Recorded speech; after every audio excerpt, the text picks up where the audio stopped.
आणि माझा त्यांनी टाकलेला हा फोटो आणि त्याच्यावरची जी कमेंट आहे तीच सुद्धा तुम्ही चॅनल्सनी दाखवावीत. तर पण ती तुम्हाला दाखवता येणार नाही, तिथेही तुम्हाला बीप करावं लागेल. हे सुनील फड, आय सपोर्ट वाल्मिक कराड, हे माझ्या विरुद्ध लिहिणार. जवळजवळ 4 दिवसापूर्वी 2 माध्यमांशी बोलताना मी काही विधानं केली आणि काय होती ती विधानं की परळीमध्ये मी जेव्हा गेले तेव्हा तिथे मोठ्या प्रमाणावर उच्च पदांवर सगळे वंजारी समाजाचे लोक आहेत असं मी म्हटलं आणि त्याचा मी अभ्यास केला, त्याची सगळी लिस्ट बघितली, सगळे डिटेल्स घेतले आणि मग माझ्याला असं सांगण्यात आलं होतं की अगदी गोपीनाथराव मुंडेंच्या काळापासनं हे होत आलं होतं आणि एका त्या समाजाला म्हणजे वंजारी समाजाच्या लोकांना मोठ्या प्रमाणावर प्रशासनात घेण्यात आलं होतं. मग काही काळाने त्या सगळ्या लोकांना बीडमध्ये बोलवण्यात आलं. असं जे माझं विधान होतं ते कुठेही समाजाविरुद्ध एक चकार शब्द, कारण आजपर्यंत कुठल्या तुमच्यापैकी कोणाला सुद्धा माहित नसेल मी कुठल्या समाजाची आहे, कुठल्या जातीची आहे, कुठल्या धर्माची आहे. कारण आजपर्यंत अंजली दमानिया म्हटल्यावर लोकांना कळत सुद्धा नाही की कुठल्या समाजाचे आहेत. पण मुद्दा हा आहे की जेव्हा मी कधीही कुठल्याही समाजाविरुद्ध बोलत नसेल तर मी जे बोलले ते का बोलले तर त्याच्या मागचा माझा हेतू अगदी स्पष्ट करण्यासाठी मी 2 ट्विटरवर मुद्दाम ट्विट्स टाकले की भगवान बाबांसारखे जे संत होते, जे शैक्षणिक प्रबोधन करायचे, सांस्कृतिक प्रबोधन करायचे, असे जे लोक होते ते नेहमीच वंदनीय आहेत, नेहमीच आदरणीय आहेत आणि मी कुठेही हा समाज कष्टाळू नाही, आळशी आहे किंवा काही काम करत नाही आणि त्यांना फायदा दिला जातो असं एक चकार शब्दांनी पण म्हटलं नाही. पण त्याच्यातला माझा तो उल्लेख काढून आणि सगळ्या त्या समाजामधल्या लोकांना पाठवण्याचं काम हे मोठ्या प्रमाणावर झालंय आणि ते कसं झालं, का झालं याच्याकडे तर मी येणारच आहे. पण जे मी म्हटलं ते किती त्याच्यात तथ्य आहे आणि त्याचा झालेला अभ्यास जो मी म्हटला, त्याची सगळी यादी मी म्हटली, ती देखील मी परत ट्विटरवर टाकली की अमुक अमुक माणूस या पदावर, तमुक तमुक माणूस त्या पदावर, तहसीलदार व्यंकटेश मुंडे, हे सगळी जी माणसं होती, सानप आहेत, मुंडे आहेत, ही सगळी उच्च पदावरची माणसं फक्त परळीमध्ये का? कारण शासनाचे काही नियम आहेत. आता आपण जर आरक्षण म्हटलं तर ते जसं व्हर्टिकल आहे तसं हॉरिझॉन्टल आहे आणि त्याच्यानंतर ज्या पदभरती होते ती कशी होत होती त्याच्यावर अनेक लोकांनी लढे दिले आणि ते लढे कसे दिलेत आता मी तुमच्या पुढे एक एक एक एक मांडते. एक समिती बसली होती, त्या समितीने त्यांचा अहवाल दिला आणि त्या अहवालात सरळ सरळ दिसतंय की जिथे 183 शिक्षक पदे होती तिथे 500 550च्या आसपास ती शिक्षक, हे सगळेच्या सगळे डिटेल्स मी आता एक एक एक एक मांडते. ओपन कॅटेगरीमध्ये किती होते, क्लोज कॅटेगरीमध्ये किती होते. आता वंजारी समाजाबद्दल मी जे बोलले ते फक्त त्यांचा जो वापर या मुंडे कुटुंबांकडनं केला जातोय, म्हणजे धनंजय मुंडे आणि पंकजा मुंडे यांच्याकडनं वापर होतोय यात काहीही शंका नाही. कारण काही शिक्षक मंडळी औरंगाबाद कोर्टात जेव्हा गेली होती तेव्हा त्यांना ऑर्डर देण्यात आली होती आणि त्या ऑर्डरमध्ये स्पष्ट उल्लेख होता. तेव्हा जेव्हा गव्हर्नमेंटकडनं सबमिशन झालं की बिंदू नामावली आम्ही अगदी योग्य त्या प्रकारे निभावू, ते त्यांनी सांगितल्यानंतर कोर्टाने ती पिटिशन डिस्पोज केली, डिसमिस नाही केली, डिस्पोज केली. कारण सरकारकडनं लेखी त्यांना तसं सांगण्यात आलं. ताबडतोब म्हणजे 17/11/2018 ह्याचा सगळ्या डायरेक्टिव्ह काढण्यात आले की जेवढे एक्सेस शिक्षक आहेत जे एकाच समाजाचे आहेत त्यांना ताबडतोब त्यांची ट्रान्सफर करण्यात यावी. पण पंकजा मुंडे यांनी हे ट्विट करून, आता या ट्विटमध्ये काय लिहिलंय हे पण मी वाचून दाखवते. बीड जिल्ह्यातील 279 शिक्षकांना बीड झेडपी सीईओनी सदोष बिंदू नामावलीचा आधार घेत मूळ जिल्ह्यात कार्यमुक्त करण्याचे आदेश दिले होते. मी तात्काळ सचिव व शिक्षक प्रतिनिधी यांची बैठक घेऊन शैक्षणिक वर्षामध्ये शिक्षकांच्या बदल्यांमुळे मुलांचं नुकसान होईल म्हणून बदलीच्या आदेशास स्थगिती दिली. ही ते ट्विट आहे. आणि हे जे आदेश काढले गेले होते 17 तारखेला 20 तारखेला पंकजा मुंडे यांनी याच्यावर स्थगिती दिली आणि हे सगळे फॅक्ट्स आहेत. तर मी असं बोलल्याबरोबर यांची पूर्ण फौज, आता अंजली दमानी यांनी त्या पेपरशिवाय बोलत नाहीत, कुठच्याही नुसते जे त्यांच्या कमेंट्स असतात त्याला त्या सबस्टॅन्शिएट करतील, कुठेतरी या सगळ्या प्रकरणाची चौकशी होईल म्हणून अख्खीच्या अख्खी फौज माझ्या मागे लावण्यात आली. आणि ती फौज काय होती ती मी एक एक एक एक आता दाखवते. हे व्यक्ती नरेंद्र सांगळे, आत्ताच काही वेळापूर्वी त्यांचा परत फोन आला होता आणि तो फोन मी काही माध्यमांना देखील ऐकवला होता. हा माणूस उठसूट फोन करत सुटलाय. त्यांनी माझा फोन नंबर हा वेबसाईट सोशल मीडियावर म्हणजे फेसबुकवर टाकलाय आणि अंजली दमानिया या कार्यकर्ती उचलत नाहीत तोपर्यंत कॉल करत राहा, खंड पडता कामा नये असं पहिली पोस्ट टाकली. परत दुसरी पोस्ट टाकली माझा नंबर टाकून आणि त्याच्यात इतकी खालच्या दर्जाची भाषा त्यांनी वापरली आहे. चांगल्या चांगल्याचा बाजार आम्ही उठवला, तुझाही उद्धार होईल, बाजारू कार्यकर्ती, अशा भाषेत त्यांनी माझ्या नावाचे ट्विट्स आणि फेसबुकवर त्यांनी मेसेजेस टाकायला सुरुवात केली. नंतर आले यांचे महान सुनील फड. आता हे सुनील फड कोण आहेत त्यांचं आपण बघूया. सुनील फड यांनी हे त्यांचे अनेक अनेक अनेक फोटो मी तुम्हाला पाठवते. हे जे जे त्यांनी लिहिलेले आणि त्यांच्या फेसबुकवर आलेल्या पुढच्या कमेंट्स ज्या आहेत त्या कमेंट्स मी तुम्हा सगळ्या पत्रकारांना देते.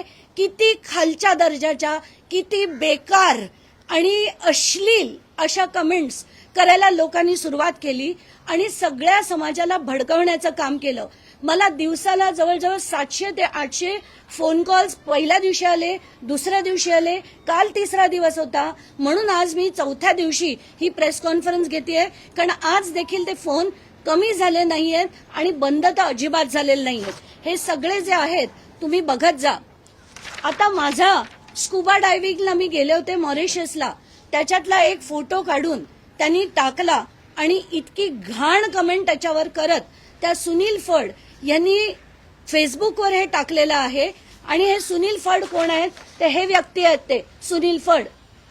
वंजारी समाजाबद्दल जर त्यांना आस्था असती तर त्यांनी असं केलं नसतं. उलट जो खरा वंजारी आहे तो म्हणाला असता की ताई तुम्ही जो मुद्दा लढताय तो योग्य आहे, सगळ्या समाजांना न्याय हा मिळाला पाहिजे, सगळ्या उच्च पदांवर जर वंजारी समाजाचे लोक असतील तर हे चुकीचं आहे. कारण हा भारत देश 18 पगड जातींचा आहे, समाजांचा आहे आणि प्रत्येकाला न्याय हा मिळालाच पाहिजे.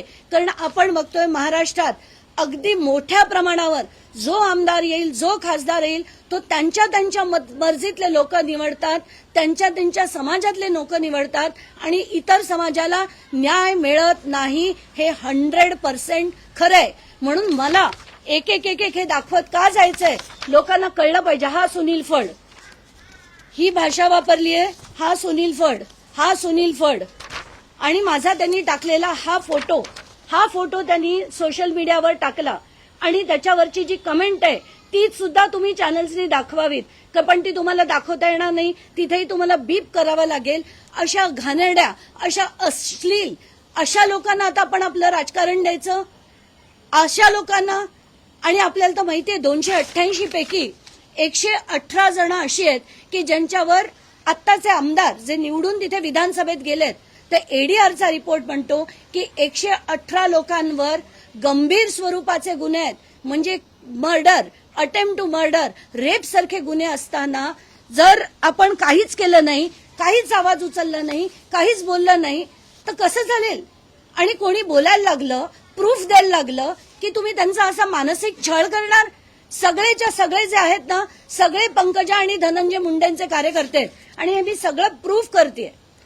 हे सुनील फड बघा त्यांचे. आणि त्याच्यावर त्यांच्या आणि एक माणसांनी कमेंट काय केली आहे ती किती थर्ड ग्रेडेड आहे हे सगळ्यांनी बघायला हवं. हे सुनील फड, आय सपोर्ट वाल्मिक कराड, हे माझ्या विरुद्ध लिहिणार आणि हे मला समाजसेवा काय ते शिकवणार. आता दुसरे हे असे नंबर्सवरनं मला जे कॉल्स यायचे, एक एक कॉल मी ट्रू कॉलरवरनं शोधला, त्यांच्या सोशल मीडियावरचं जाऊन बघितलं. संभाजी चौरे, बीड, चौरे बँक, पंकजा मुंडेंचा कार्यकर्ता, हा नंबर, याच्यावरनं एवढे कॉल आले आणि हे मी अक्षरशः एक एक तासाचं म्हणते. मौली शिरसाट यांचा आज सकाळी पुन्हा फोन आला होता, त्याचे पण मी कॉल एका चॅनल बरोबर केलेले आहे. मोहन आघाव यांचा पण बघाल तुम्ही. महाराष्ट्राचे राज्य कृषी मंत्री माननीय श्री धनंजय मुंडे यांचे पोस्ट करणारा हा माणूस इतके कॉल करतो मला. हा तो मोहन आघाव, यांचे सगळ्यांचे नंबर मी दिलेले आहेत. या सगळे जेवढे माझे आताचे 5 दिवसाचे कॉल रेकॉर्ड काढावेत, परत परत ज्यांनी मला फोन केलेत त्या प्रत्येक माणसावर गुन्हा नोंदवला गेला पाहिजे.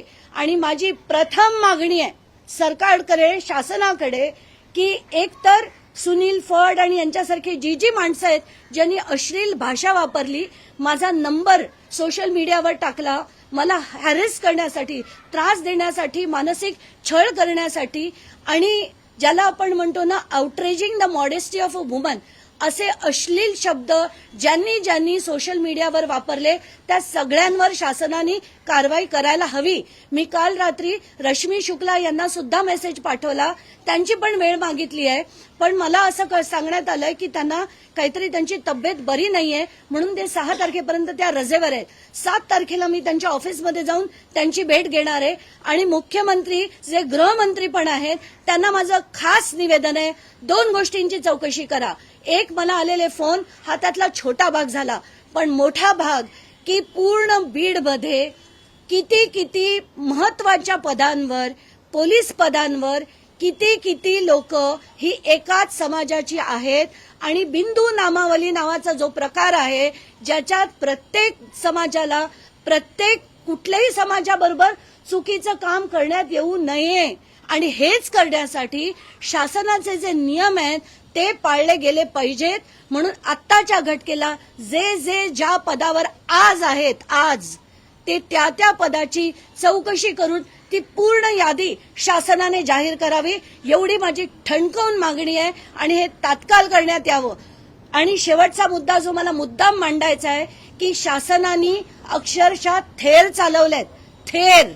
ते आत्ताची जी SIT आहे, आत्ताची जी चौकशी आहे, जी CID चौकशी आहे, ते ऍब्सोल्युटली सगळ्यांना धूळफेक आहे, दुसरं तिसरं काही नाही. आज सकाळी मी जी नावांसकट ट्विट देखील केलं की बीड जिल्ह्यातल्या पोलिसांकडे जर तुम्ही SIT करून देत असाल तर ते काय खाक चौकशी करतील संतोष देशमुख प्रकरणाची?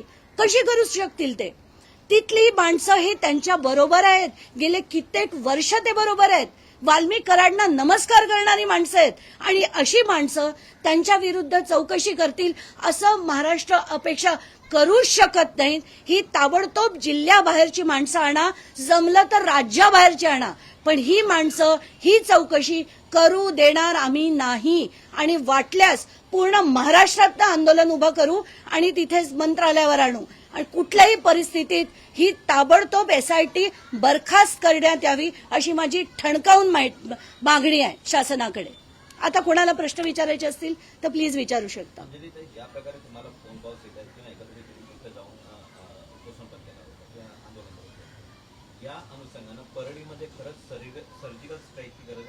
सर्जिकल स्ट्राईकची गरज सगळीकडे, म्हणजे एक परळी नाही, पाटोद्यामध्ये, केजला आहे, सगळीकडे.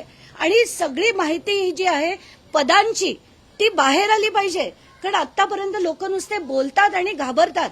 आणि अमुक मराठा विरुद्ध वंजारी, ही अमुक एका मराठ्यानी, म्हणजे मराठ्याचा खून झाला, वंजाऱ्याने केला, नाही, हा समाज याच्यात येतच नाही.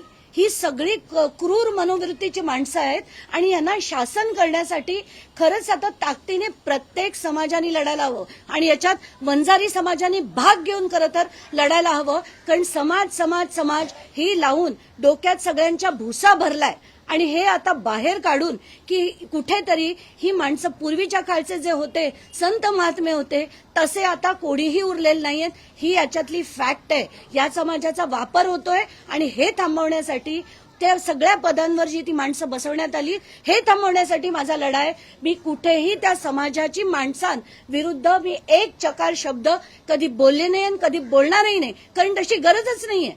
ती माणसं कशी आहेत, आता तुकाराम मुंडेंसारखी माणसं सुद्धा आहेत त्या समाजात, पण प्रत्येक माणूस कसा आहे, सगळ्यांसाठी लढणं आपलं काम आहे आणि एखादी चूक जर होत असेल तर त्याच्या विरुद्ध लढणं पण आपलं तेवढंच काम आहे. धन्यवाद.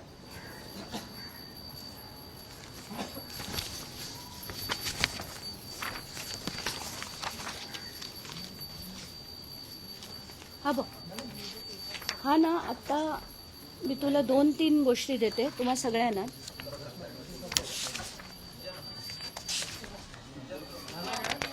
ही कोर्टाची जी ऑर्डर होती त्याच्या बेसिसवर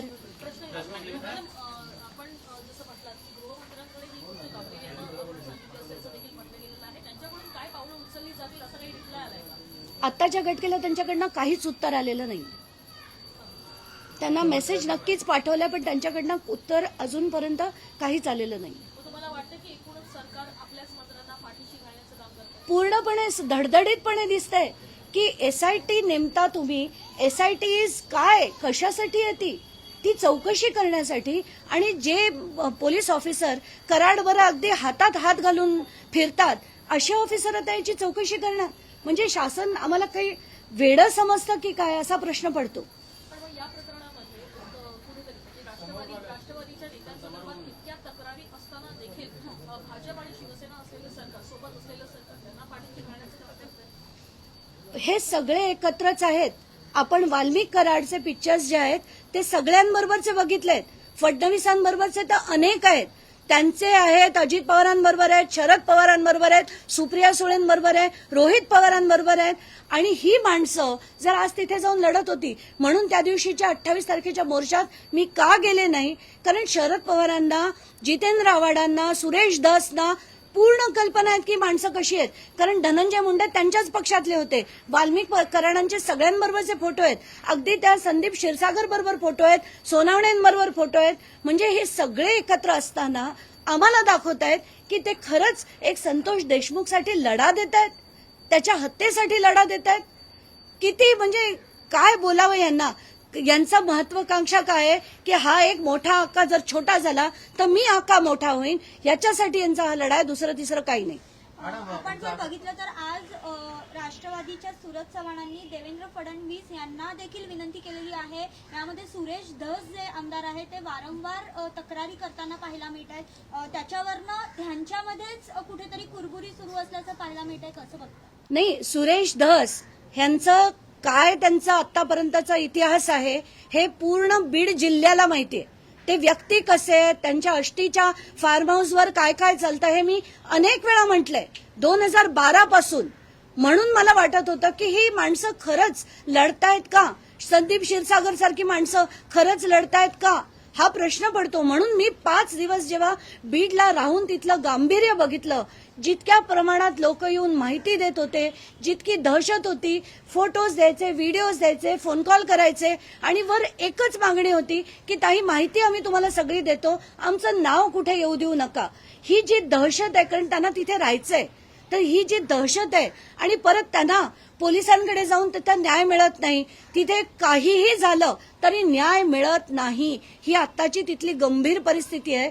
ती माझ्यासारख्या माणसांनी मांडली की त्यांना गप्प करण्यासाठी असे त्यांच्या कार्यकर्त्यांनी वाटेल ते बोलायला सुरुवात करायची. पण त्यांना माहित नाही मी किती खमकी आहे आणि किती शिस्तीत लढणारी बाई आहे. त्यांनी लढू दे, त्यांना जे म्हणायचे म्हणू दे. मॅडम, दुसरा प्रश्न असा आहे की ज्या पद्धतीने मराठा आंदोलन जी बीड सुरुवात झाली होती, कुठेतरी सूरज धसांना, म्हणजे जी घटना घडली अतिशय वाईटच आहे, पण सूरज धसांना पुढे करून भाजप कुठेतरी मराठा समाजाचं, मनोज जरांगे पाटलांचं जे आंदोलन होतं चिरडण्याच्या माध्यमातून त्यांना पुढे केलं असं देखील बोललं जाते. आता कोण काय बोलतं आणि त्यांचं त्याच्या मागचं गणित काय मला नाही माहिती आणि मला जाणून घेण्याची गरज पण नाहीये. पण मला असं वाटतंय की ती जेव्हा अधिवेशन चालू होतं आणि ती मुलगी जेव्हा म्हणाली माझ्या बाबांना न्याय मिळाला पाहिजे, आणि एक पत्रकार आहेत ज्यांनी त्यांचा 8 पानाचा पोस्टमॉर्टम रिपोर्टचे काही फोटो जेव्हा बाहेर आले, ते फोटो बघून हलायला झालं आणि म्हणून आम्ही लढायचं ठरवलं. तर आता यांची गणितं काय त्याच्याशी मला काही घेणं देणं नाही. त्यांना न्याय मिळाला पाहिजे हे त्यातलं फक्त आणि फक्त एकच सत्य आहे. तर आता तुम्हाला जे फोन कॉल येत आहे, ज्यात पोस्ट होत आहे, त्यामध्ये फक्त त्या ठराविक समाजाचे येत आहे की मराठा समाजाकडनं देखील तुम्हाला काही फोन कॉल्स होत आहेत? मला येणारे फोन कॉल्स हे सगळे वंजारी समाजाचे नाही आहेत.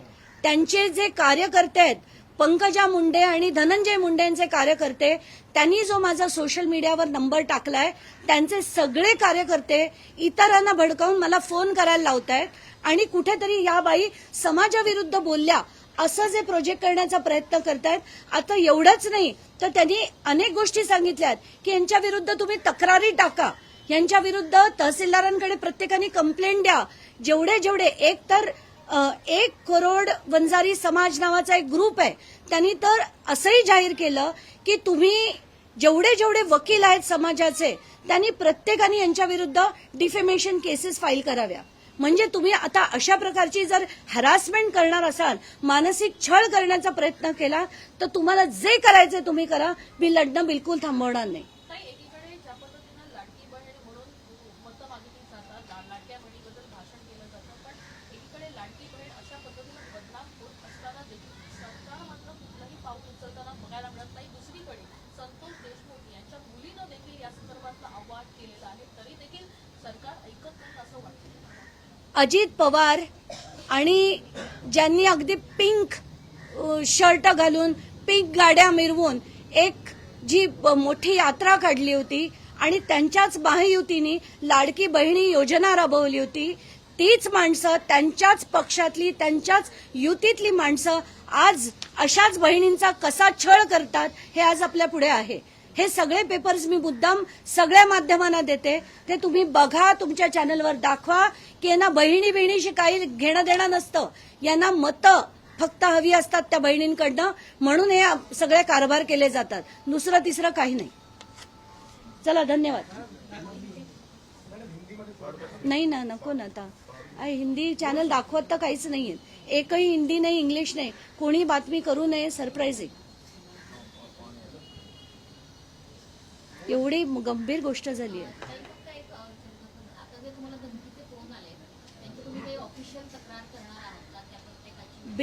बिलकुल मी डीजींकडे जाऊन, मी रश्मी शुक्लांकडे जाऊन माझी तक्रार करणार आहे. मी एसपींकडे सुद्धा त्याचे सगळे डिटेल्स पाठवले आहेत आणि जी अशी माणसं आहेत ना, त्या सगळ्यांवर ताबडतोब कारवाई करायला हवी. माझे जे कॉल रेकॉर्ड्स आहेत ते त्यांनी काढावे गेल्या 4 दिवसाचे, आणि त्या प्रत्येक माणसाचे ज्याचे रिपीट कॉल झालेत ना, त्या सगळ्यांवर कारवाई झाली पाहिजे. मी वेळ मागितली आहे त्यांची. आता उद्या भेटले, आज भेटले, मला माहित नाही, पण मला एक्झॅक्टली हे दाखवायचंय की चाललंय काय, आणि अशा लोकांना तुम्ही पाठीशी घालताय. हे कुठेतरी थांबायला नको का? आणि आपण जे देशाची वाताहत लागते, कारण गुंडांकडे जर राजकारण गेलं असेल, आणि कदाचित म्हणजे काही लोकांनी तर असंही म्हटलं की कदाचित वाल्मिक कराड आता पुढे महायुतीतनं लढतील सुद्धा, म्हणजे आमदारकीला सुद्धा उभे राहतील. कारण अशी लोक जर आपण अशांना मोठा करतोय, तर आपण देशाला काय दिशा देतोय याचा गंभीरतेने आता विचार करायला हवा. मला एक विचारायचं होतं की जर का सरकार आता ज्यावेळेस ते साठो लोकांकडून मोडीतोडीचं, दहशतीचं राजकारण, पैसे ते करून आलेलं सरकार आहे, अशा वेळेला तुमचा आता जे मोहरके आहे त्या सरकारचे ते देवेंद्र फडणवीस आहे, तुम्हाला वाटतं ते लॉजिकली सगळ्या याच्यावर तुम्हाला न्याय देतील?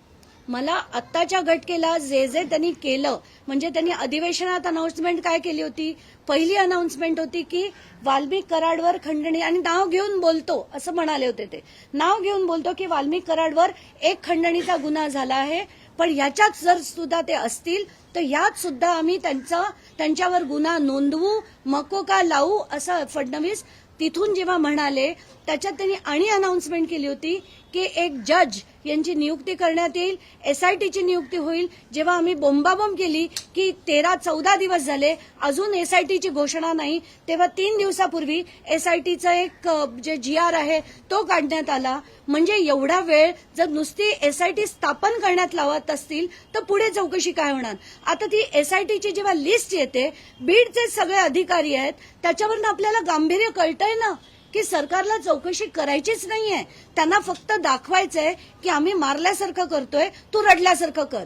पण हे कुठेतरी आता सिरियसली त्यांना घ्यायला भाग पाडतील आता लोक. तुम्ही आता म्हणतात की देवेंद्र फडणवीस इंडिरेक्टली म्हणजे ऍक्शन घेणार नाही, तर तुमचा पुढचा स्टँड, तुमचं पुढचं मूव काय असेल? पूर्ण महाराष्ट्राने जर आंदोलन केलं की आता हे सगळं बास, हे एक प्रकरण नाही, जिथे जिथे जिथे अनेक प्रकरणं होत आहेत, प्रत्येक प्रकरणात न्याय मिळणं खूप खूप कठीण आहे. जिथे पण राजकीय वर्धास्त असतो त्या प्रत्येकाला पोलीस यंत्रणा काम करत नाही, कुठलीही यंत्रणा काम करत नाही. आणि मला तर खरोखर म्हणावं असं वाटतंय की पोलीस यंत्रणेला आता कोचिंग दिलं पाहिजे आणि त्यांना जे आहे ते खरंच, कारण आज सामान्य माणूस पोलीस स्टेशनमध्ये जायला घाबरतो.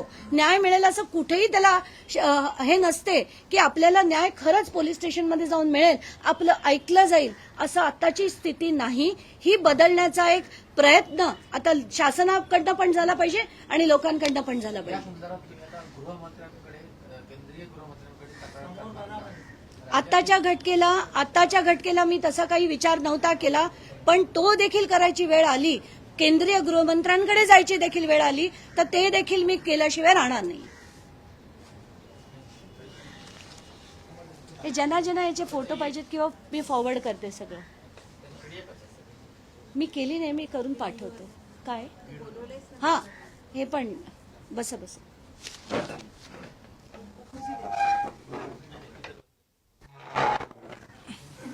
आता यांनी काय लढा दिला ते त्यांच्याच तोंडून ऐका. हा, मी जयंत आमटे, राज्याध्यक्ष अटल शिक्षक संघटना. पहा, आता हे जे बिंदू नामावलीचं प्रकरण आहे, जयंत आमटे, अटल शिक्षक संघटना, महाराष्ट्र राज्याध्यक्ष. मी प्रॉपर बीडचा आहे, सध्या वर्किंग नंदुरबारमध्ये आहे. आणि विषय काय आहे तर आम्ही आंतरजिल्हा बदलीसाठी आम्ही प्रयत्न करत होतो बीड जिल्हा परिषदमध्ये येण्यासाठी. तर त्यावेळेस आमच्या बदल्या होत नाहीत. अनेक लोकांपासून 15 ते 20 वर्ष झालं ओपन प्रवर्गाच्या बदल्या होत नाहीत. हे ज्यावेळेस आमच्या लक्षात आलं तर ह्या बदल्या का होत नाही याच्या आम्ही मुळाशी जाण्याचा प्रयत्न केला. तर मुळाशी गेल्यानंतर आम्हाला त्या ठिकाणी अनेक गंभीर बाबी, ज्यावेळेस आम्ही माहिती अधिकारात अनेक माहिती घेतली तर अनेक गंभीर बाबी त्या ठिकाणी निदर्शनास आल्या. आणि त्या बाबींचा पाठपुरावा करण्यासाठी आम्ही एक छोटीशी संघटना त्या ठिकाणी स्थापन केली आणि त्याच्या मुळापर्यंत जाण्याचा प्रयत्न केला. आता हे मुळापर्यंत जात असताना आमच्या लक्षात आलं की 2014ला बीडमध्ये एक खूप मोठा आंतरजिल्हा बदलीचा एक घोटाळा झाला. आणि हा जो घोटाळा होता 2014मध्ये, तर राजू जवळेकर नावाचे CEO होते त्या ठिकाणी. तर त्यांनी असं केलं त्या काळामध्ये की आपल्या प्रत्येक कोणतंही कॅडर असू द्या, तर थोडक्यात जिल्हा परिषद शिक्षकांचं जे कॅडर आहे तर ह्या शिक्षकांच्या कॅडरसाठी एक बिंदू नामावली असते. बिंदू नामावली म्हणजे थोडक्यात तुमचं जे आरक्षण आहे, कोणत्या टक्के कोणत्या प्रवर्गाला किती जागा पाहिजे ह्याची एक बिंदू नामावली असते. आणि त्याचनुसार तिथं भरती किंवा बदली होऊ शकते. जागा जर रिक्त असेल त्या प्रवर्गाची येऊ शकते किंवा अनुशेष भरला जाऊ शकतो ज्यांची रिक्त आहे. परंतु ही बिंदू नामावली देखील आंतरजिल्हा बदलीमध्ये पाहिली जाते. परंतु या लोकांनी 2014मध्ये कोणतीही प्रकारे त्या ठिकाणी ती बिंदू नामावली न पाहता आता जो NTD प्रवर्ग याला त्या ठिकाणी जवळपास 170 ते 180 जागा 2015मध्ये त्या माझ्या मते 183 काहीतरी जागा 2015मध्ये त्या ठिकाणी अवेलेबल होता. सगळ्या जागा भरलेल्या असताना देखील त्या 2014मध्ये जवळपास 500 ते 700 NTD प्रवर्गाचे आले. तसेच आणखी NT प्रवर्गातले इतर प्रवर्गातले आले. सगळ्या प्रवर्गातल्या त्यांनी बदल्या केल्या, परंतु बाकीच्या प्रवर्गाच्या जागा होत्या. परंतु ह्या प्रवर्गाची एकही जागा नसताना, भविष्यात 20 ते 30 वर्षामध्ये देखील जागा होण्याची शक्यता नसताना त्या ठिकाणी 500 ते 700 बदल्या केल्या. ह्या बदल्या सगळ्या झाल्यानंतर त्या ठिकाणी मग हे प्रकरण प्रकाशात आलं. त्यानंतर जवळेकर साहेबांची त्या ठिकाणी त्यांच्यावर कार्यवाही देखील झाली. हे प्रकरण बरंच चर्चेत आलं, माध्यमात आलं. आणि त्याच्यानंतर पंकजाताई ग्रामविकास मंत्री असताना स्वतः त्यांच्या ग्रामविकास विभागानं एक 27 नोव्हेंबर 2015 एक शासन निर्णय काढला आणि त्याच्यामध्ये त्यांनी महाराष्ट्रातील आता बीडमध्ये अतिरिक्त शिक्षक आल्यामुळं 729 पोस्ट त्या ठिकाणी बीडमध्ये इतर जिल्ह्याला ज्या संच मान्यता मिळाल्या त्या फक्त बीडसाठी कन्वर्ट केल्या, म्हणजे मंजुरी दुसरीकडे परंतु पगार काढण्यासाठी बीडला वापरल्या गेल्या. तो एक शासन निर्णय त्या ठिकाणी शासनाने अधिकृतरित्या काढला आणि त्या शासन निर्णयात असं उल्लेखित करण्यात आलं की याच्यामध्ये जेवढे बिंदू नामावलीनुसार लोक ऍडजस्ट होतील तेवढे करा आणि बाकीच्या लोकांना त्यांच्या मूळ जिल्ह्यामध्ये पाठवावा. म्हणजे एक ठीक आहे, कारण की त्यांनी एक नियमावली आखलेली होती, परंतु त्या शासन निर्णयावर कार्यवाही झाली नाही.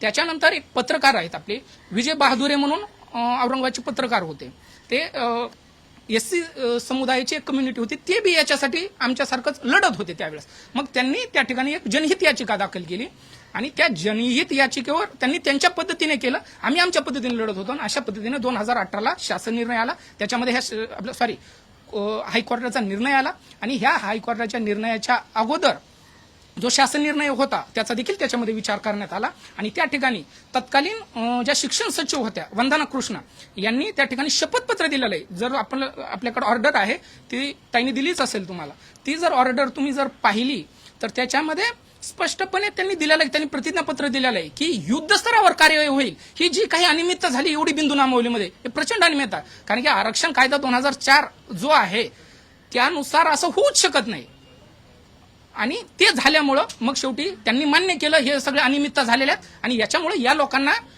त्यांनी आदेशित केलं, मिटिंग घेतल्या. परत त्यांनी ग्रामविकास विभागात कार्यवाही करतो पण शपथपत्र दिलं शिक्षण विभागाने बिंदू नामावलीची आणि मग त्यांनी त्या ठिकाणी शपथपत्र दिलं की आम्ही दोघांच्या आम्ही मिटिंग घेतलेल्या, सगळी कार्यवाही केली, सगळं काही त्या ऑर्डरमध्ये सविस्तर आहे आणि या लोकांना तत्काळ त्या ठिकाणी मूळ जिल्ह्यामध्ये परत पाठवण्यात यावं असं सांगितलं गेलं. परंतु आणि विशेष म्हणजे त्या ठिकाणी अमोल येडगे नावाचे CEO होते बीडमध्ये आणि यांच्यावर प्रचंड प्रेशर असताना देखील स्वतः ते NT कम्युनिटीतले असताना देखील त्यांनी ही कारवाई नियमाप्रमाणे त्यावेळेस केली.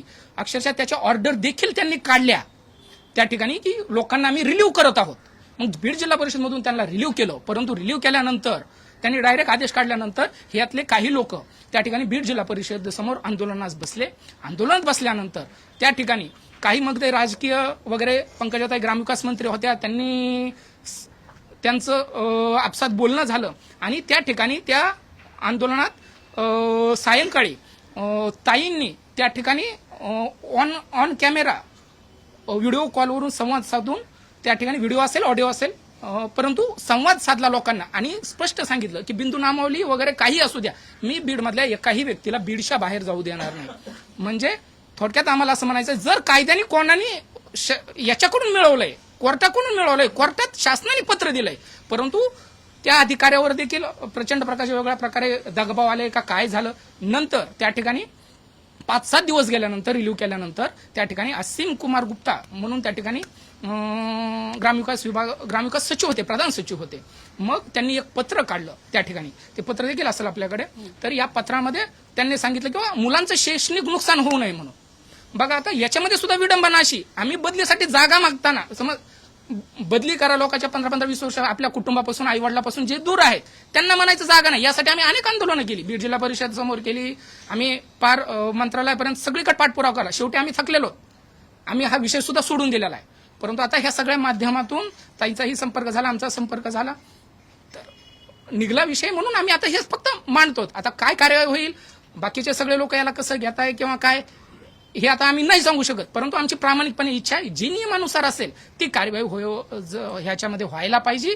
आणि हा जो इम्बॅलन्स झालेला आहे पूर्णपणे आणि त्याचा परिणाम काय झाला तर जवळपास 500 ते 700 लोक, आता जर तुम्ही ते 2022-23ची बिंदू नामावली त्याच्यामध्ये 448 NTD प्रवर्गाचे अतिरिक्त दाखवलेले आहेत, वस्तुतः ते प्रत्यक्ष दाखवलेले आहेत. परंतु ते जर तुम्ही बिंदू नामावलीच्या घोटाळ्याशी मुळाशी जर गेलं तर असं त्याच्यामध्ये केलेलं आहे. या लोकांनी काय केलेलं तर सिस्टीम सगळी त्यांना कशी त्यांचे अधिकारी त्याच्यामध्ये बसवले, चौकशी समितीत असेल कुठं असेल वेळोवेळी जी कार्यवाही करणारे अधिकारी ते एका विशिष्ट कम्युनिटीचे त्या ठिकाणी बसवले गेले.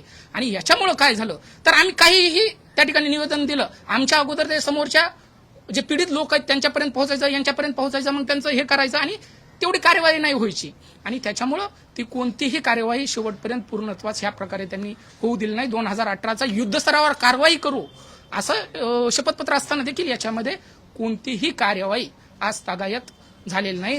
2018ची युद्धस्तर आतापर्यंत देखील 2034 पर्यंत बी तो युद्धस्तरच आहे. आणि मला काय म्हणायचं की बीड जिल्ह्यामध्ये फक्त बंजारी समाजाचा जो वर्ग आहे जास्त प्रमाणात तिथे ठेवला जातो, इतर समाजाला त्या ठिकाणी स्थान दिलं जात नाही. असा थेट म्हणजे तुम्हाला नेमकं थेट नाही काय नाही बोलायचं ते थेट आता त्यांना तिकडे राहायचंय दादा. हे असं थेट म्हटलं तर त्यांना ठीक आहे. जगणं मुश्किल होईल. जर माझं जगणं एकाच विधानावर इतकं वाईट होऊ शकतं, तुम्ही असे प्रश्न विचारू नका त्यांना, कारण त्यांना तिथे जगणं मुश्किल होईल. पण तिथे जे फॅक्ट आहे, अनेक लोकांनी मला येऊन जे मांडलं होतं तेच मी माध्यमांपुढे मांडलं आणि त्याचे प्रताप आपण काय झाले ते बघताय. आणि याचे सगळे त्याचे पुरावे वगैरे सुद्धा याच्यामध्ये सगळे आहेतच. आमचे किती शिक्षक आहेत जिल्ह्याच्या भागामध्ये त्याचा लाभ मिळाला शासनाचा? आता बघा याच्यामध्ये 13,000 जे ते पूर्ण फॅक्ट सांगा की 13,000 होते, त्याच्यातले ओपन किती होते? नाही 9,300ची ती त्यावेळेसची बिंदू नामावली होती. विशेष म्हणजे त्याच्यामध्ये 8,500च्या आसपास होते, परंतु 729 तुम्हाला जो शासन निर्णय सांगितला त्याद्वारे 729 इतर जिल्हा परिषदमधून बीडला म्हणजे त्या जागा आणल्या गेल्या, क्रिएट केल्या गेल्या. म्हणजे दुसऱ्याचा वाटा काढून थोडा बीडला दिला आणि इथं त्यांना ऍडजस्ट करा, असं 729 वाढवून ते 9,300च्या आसपास सगळे शिक्षक होते. आणि हे का केलं जातं की एका शिक्षकाच्या द्वारे कमीत कमी 25 ते 30 मतदान मिळतं म्हणून त्यांना काही शिक्षकांचा कळवळा नाहीये किंवा त्या जमाती आणि समाजाचा आज असं होतंय, कळवळा नाहीये. आज सध्या मी एका फेसबुक पोस्ट केली तरी त्यांचे अनेक असे जे लोक असतात ते मग आम्हाला टार्गेट करतात, फेसबुकवर टार्गेट कर, हे कर, ते कर, विविध प्रकारे. मग कसं हे दबलं पाहिजे आणि वेगवेगळ्या प्रकारचे हे दबाव आणण्याचा प्रयत्न केला जातो. परंतु शेवटी कायदा हा सगळ्यांसाठी आहे. आमची एवढीच प्रामाणिक मागण्या प्रामाणिक इच्छा आहे किंवा आमच्या पालकमंत्री होत्या ताई आणि आमच्या जिल्ह्याचं भूषण होते. आम्हाला असं वाटायचं की त्या मुख्यमंत्री पण व्हावा, आमची बी इच्छा होती, आम्ही मतदान केलं होतं ना त्यांना. परंतु जर ते काम जर एका कम्युनिटीसाठी होताना दिसत असेल तर साहजिकच ते लोकांमध्ये थोडं आपोआप चलबिचल होऊ शकते ना. आणि जर ही चलबिचल झाली तर त्याचे परिणाम मग सगळे तुम्ही आता पाहताय काय होत आहे ते. तुमचं प्रकरण असो किंवा यांचं प्रकरण असो, परळीमध्ये किंवा बीडमध्ये आका बदलण्याची फार गरज आहे असं तुम्हाला वाटतं? आका नाही, हे सगळेच आका बदलण्याची आता पाळी आलेली आहे. आताच्या घटकेला जेवढे बीडचे राजकारणी आहेत सगळे असेच आहेत. पण दुर्दैव असं आहे की चांगली माणसं पुढे कधी येतच नाही आणि चांगली लढायला लागली संतोष देशमुखांसारखी. आणि जेव्हा त्यांची मी माहिती ऐकली की त्यांच्या घरात सुद्धा त्यांना घर देखील नाही, ताडपत्री लावली होती, ते कोणाच्या घरी राहत होते. एवढी 2 छोटी मुलं असताना ते पण जाऊ शकले असते ना बंदुका घेऊन पैसे मिळवायला. पण तसं न करता जो माणूस लढतो त्याची अशी गंभीर परिस्थिती होताना बघतो ना, तेव्हा जीव तुटतो.